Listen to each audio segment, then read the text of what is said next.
Lisa Ziegert of Agawam, Massachusetts was 24 in 1992.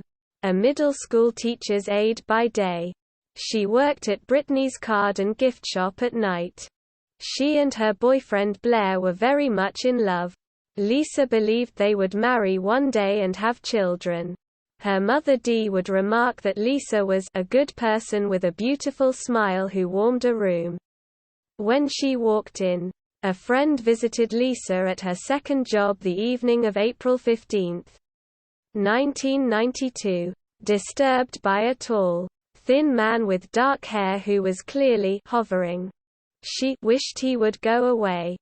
But Lisa recognized the man on sight and told her friend he had been there before. She thought he was looking for a present. Feeling better, the friend left. The following morning, Lisa's sister Lynn Robinson received a disturbing phone call. Lisa had not turned up at the school. This was completely unlike her. Worried, Lynn went to see their mother Dee at work. Meanwhile, Sophia Maynard went to open the shop. Lisa's car was parked out front. This was disturbing. So was an unlocked front door. The lights were on. Ms. Maynard stepped inside and called Lisa's name. No one answered. She heard a radio, saw Lisa's handbag and keys. Walking towards the back of the shop brought overturned boxes into focus. And the back door was open. She dashed to a nearby business to call 911. Police found signs of a struggle and noticed a drop of blood. Forensics found droplets scattered throughout the shop. Many years later, the district attorney observed that the crime scene suggested a violent, protracted frenzy. Scuff marks suggested that Lisa was taken out the back door. There were no surveillance cameras in the vicinity. But a witness remembered a tall, thin man with dark hair wearing an army jacket pacing across the street that night. Massachusetts State Police and the FBI searched for Lisa. Law enforcement interviewed her boyfriend Blair, but were quickly convinced that he and Lisa had a loving relationship. And he had an alibi in the form of a CVS receipt. Lisa was found on April 19, Easter Sunday. A local property owner spotted her partly dressed body in a clearing. It was Lisa, stabbed to death. Her hands were covered in defensive wounds. And there was clear evidence of rape. In 1993, Joyce McDonald Shara told Agawam detective through her lawyer in Seattle, Washington that her former husband murdered Lisa Ziegert. Her former husband was Gary E. Shara. Joyce said he was obsessed with the case, dashing to the television anytime the murder was mentioned on the news. But Shara had no criminal record. There was absolutely no evidence connecting him to the murder. And numerous former wives and girlfriends had contacted law enforcement to make the very same accusation. Joyce was an alcoholic who had kidnapped the infant son she had with Shara, taking him across the country to Seattle. A relative dismissed her as a crazy drunk, and the case went cold. A fresh pair of eyes on the case led to Shara being interviewed by law enforcement in 2002. He denied any involvement, and refused to provide a sample of his DNA. Afraid of being secretly cloned. Or so he said. And he was not alone. A total of 11 suspects refused to provide samples of their DNA. There was a DNA profile of the killer, but nothing in CODIS. The FBI's combined DNA index system, running it through the system weekly for weeks and weeks, failed to produce a hit. Advances in DNA profiling made it possible to generate a face resembling that of an offender down to eye and hair color, skin tone and facial structure.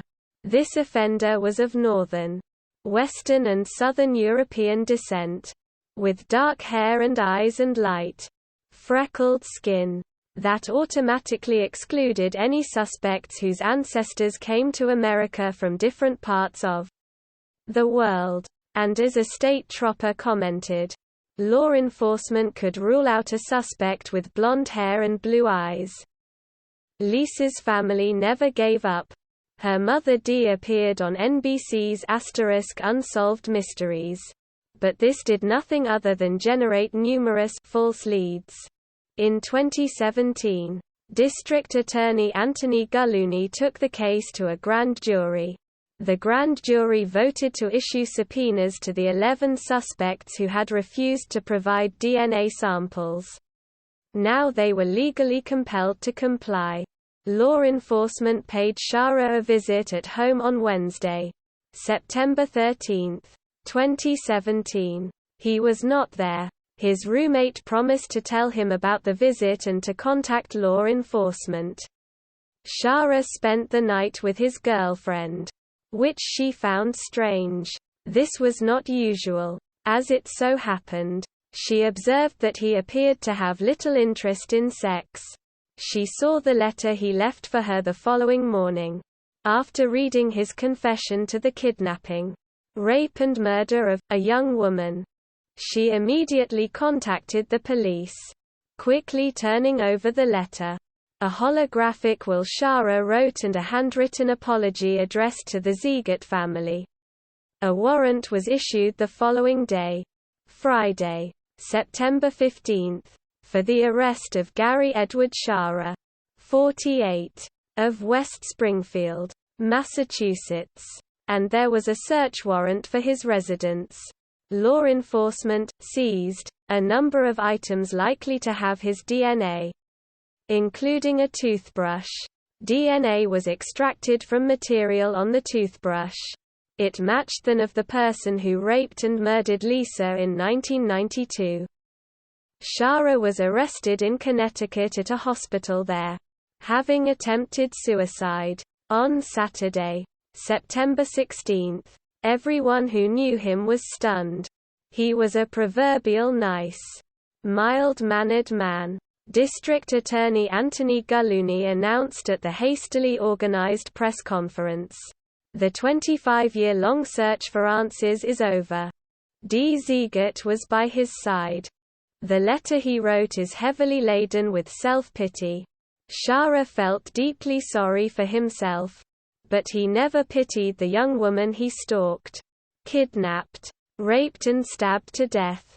He denied planning the kidnapping, rape and murder. "I had no intention of killing her when I grabbed her. But events spun out of control. I was young and headstrong and foolish." Could Shara have been concerned about being charged with first-degree murder? If so, his written denial did him no good at all. And he wrote, "I was fascinated by abduction and bondage from an early age." As if that excused what he did. In 2019, he changed his plea from not guilty to guilty. Guilty of first-degree murder with extreme atrocity and cruelty. Charges of kidnapping and aggravated rape dropped along the way. Extraordinary that he pled not guilty after writing the letter he wrote. Shara was sentenced to life without parole. Currently incarcerated at the medium-security Massachusetts Correctional Institute at Norfolk.